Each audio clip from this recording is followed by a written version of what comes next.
We will certainly see some impacts from China looking at this and perhaps making more demand.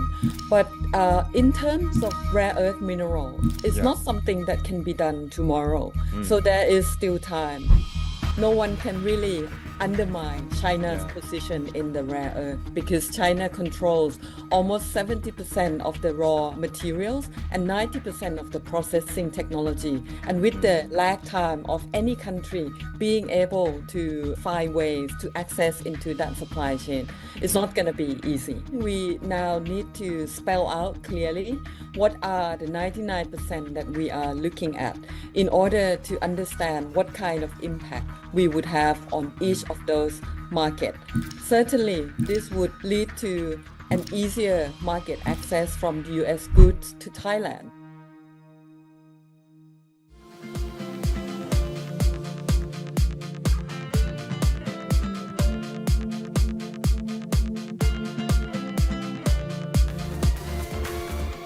You're watching The Wave. I'm Franc Han Shih.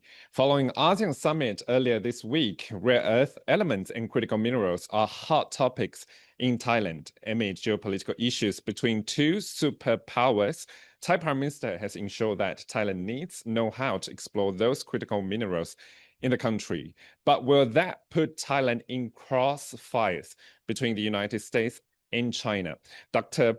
Pavida Pananond, Professor of International Business at Thammasat University, will join me now to talk about the insights on Thailand's positions in geoeconomic complexities. And she joins us now. Dr. Pavida, thank you for your time.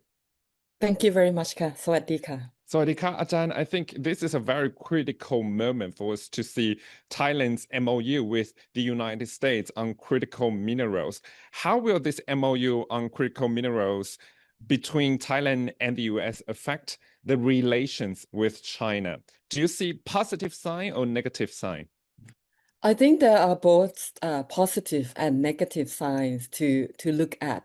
But on the positive side, I think that this would be a good way for Thailand to position ourselves in the supply chain of the critical minerals, which is something that has been dominated and is being dominated by China.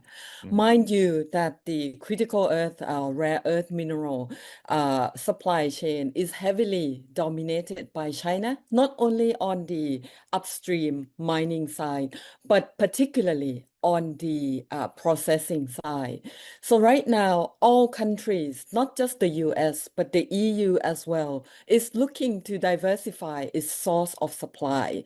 So if Thailand can become part of that diversified supply chain, I think it gives us a good negotiating power to be a player in this supply chain. So would that annoy China? I think China would certainly look closely at what Thailand agrees to do with the US. But at the same time, it doesn't restrict Thailand to only be dependent on the US alone. And we should be aware that now other countries, including the EU, Australia, and Canada, is also trying to look for other source of supply. So Yeah. we actually can, if we, we are one of those with some rare earth supply. So we can use that position to leverage, to be, take the best position along the supply chain of the rare earth mineral.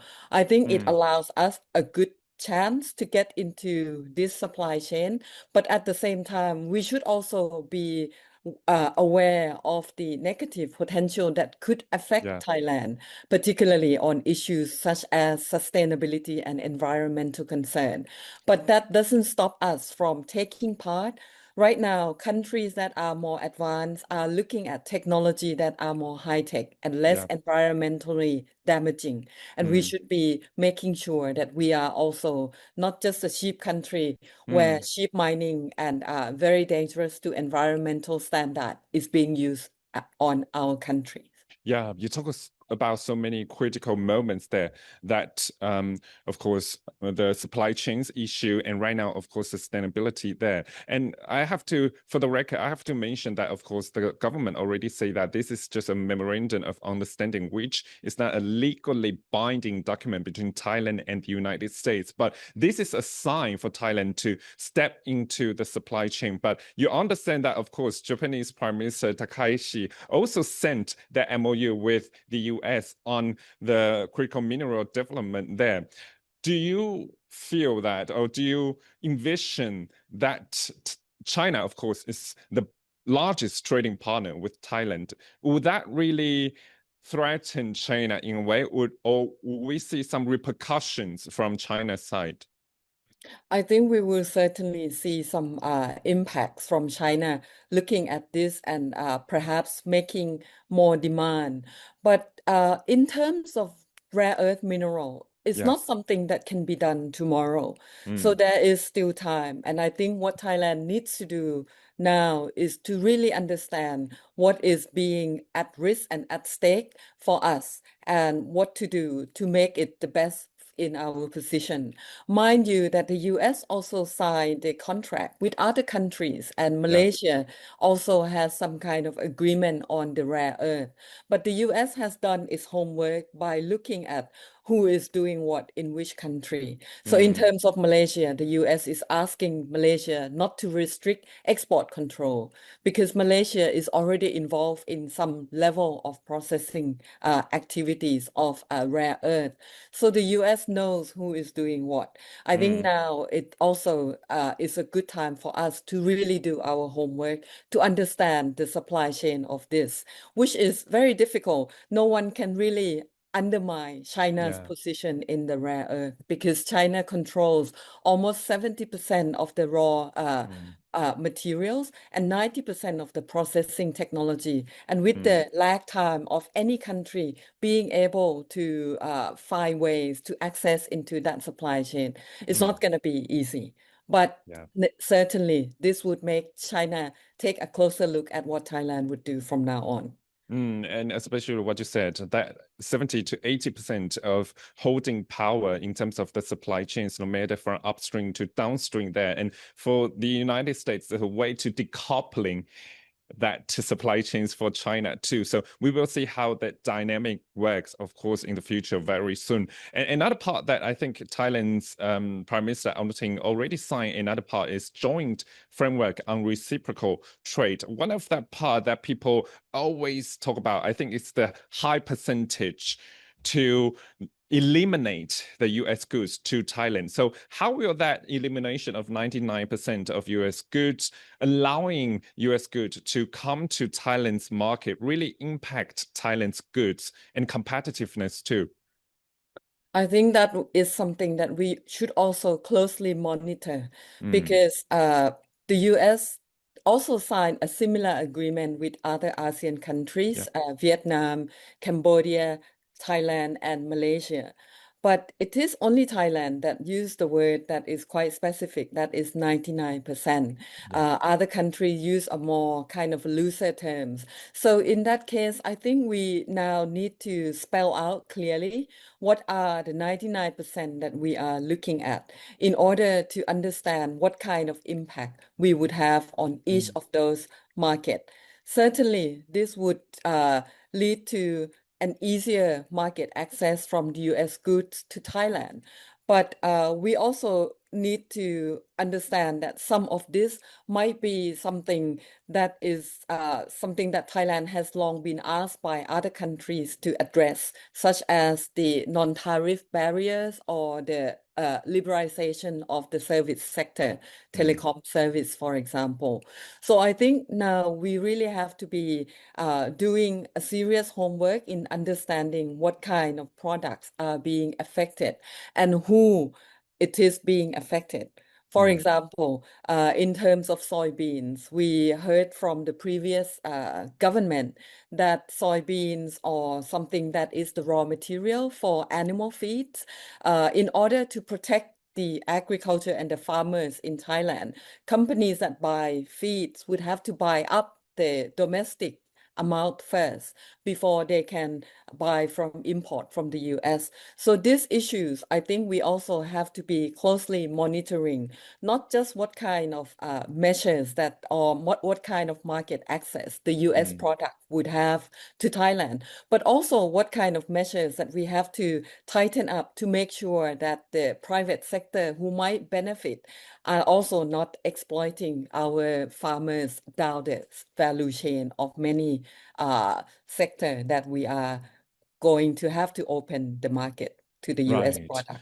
So, Ajahn, according to the joint framework on reciprocal trade between Thailand and the United States, of course, you talk about the agricultural sector, the agricultural products, energy products there, and of course, U.S. also demands on the aircraft that Thailand has to purchase there. But what really impacts Thailand's market, I think, is of course, as what you said, farming sector there. We understand that on the government side, they have some relevant measures to help this agricultural sector, no matter from upstream to downstream there. But what can Thailand do? As what you said, right now we're still on the process of clarification of this joint framework. But what can Thailand do now? And what we have done is what we have done really enough for the farming sector, or the government has to do more?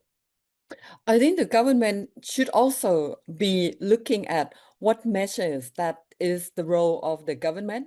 For example, if the soybeans, if the private sector should buy from domestic farmers first, so that should not come from the government budget, right? So that is something that we have to make sure that the private sector comply with the our own domestic regulation that they have to buy first from domestic farmer before they can buy from the US import.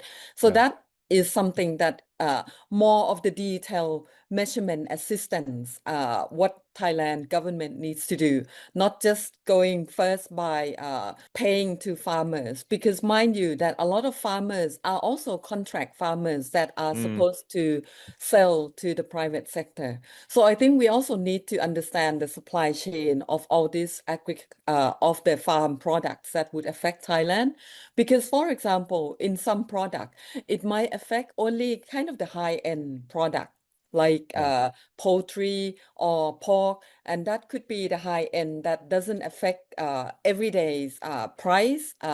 That is something that we should be looking more in details to make sure that we help those who are the most vulnerable, not protecting perhaps the bigger companies that have more capacity to help themselves. So that's one thing. I think the second thing that we should expect is that the sweeping agreement that Prime Minister Anutin has signed would also lead to other countries to demand similar market access or similar practice from Thailand, because we are negotiating several free trade agreements with many countries that we Yeah. also want to conclude, South Korea, the EU in particular.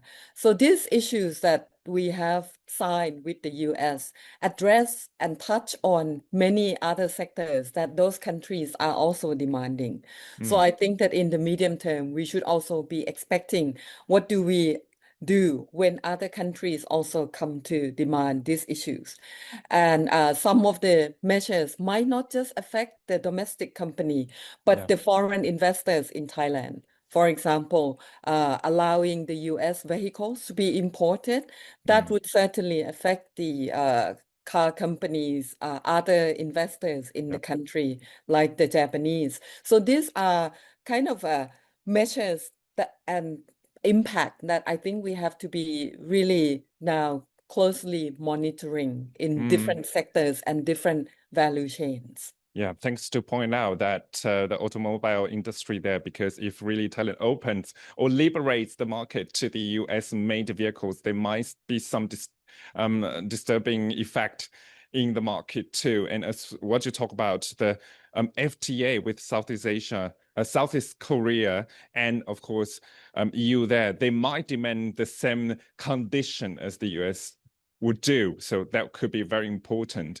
Of course, we talk about negative side. What about the benefits? Of course, for the United States, they want to see the liberalization of Thai markets for its goods. What's the benefits for now if we really open that 99% of our market to the US? What do you think about it? I think one of the positive thing, if you look at the competitiveness of Thailand and what has been pointed out as one of the pain point for foreign investors is our control in many of the service sector and many of the issues that deals with for example, competition policy and the kind of the intellectual property Yeah. protection. So a lot of this is the context and the ecosystem of doing business in Thailand. So if we are asked by the US to address those issues, I think it could be a good time for Thailand to look at all this list of service sector that we have long protected. Why it is necessary to protect some of the sector that we are not yet ready to compete. But this list has long been protected for a long time without any change. And I think maybe a good sign is for Thailand to look at how we can also improve the ecosystem of doing business in Thailand to make sure that we can do something that address other concerns for business operators from other countries, as well as creating a better level playing field for domestic player as well. Yeah, so the environment, the business environment inside might really get uplifted since, of course, if we really see that competitiveness, the products from US and coming to Thai markets and Thai products need to get uplifted to international standards and levels too. So today, thank you for your time. Very grateful with your insights, Dr. Pavida Pananond, Professor of International Business at Thammasat University. Thank you for your time. Thank you very much. Nice talking to you, Captain Frank. ครับ more news to come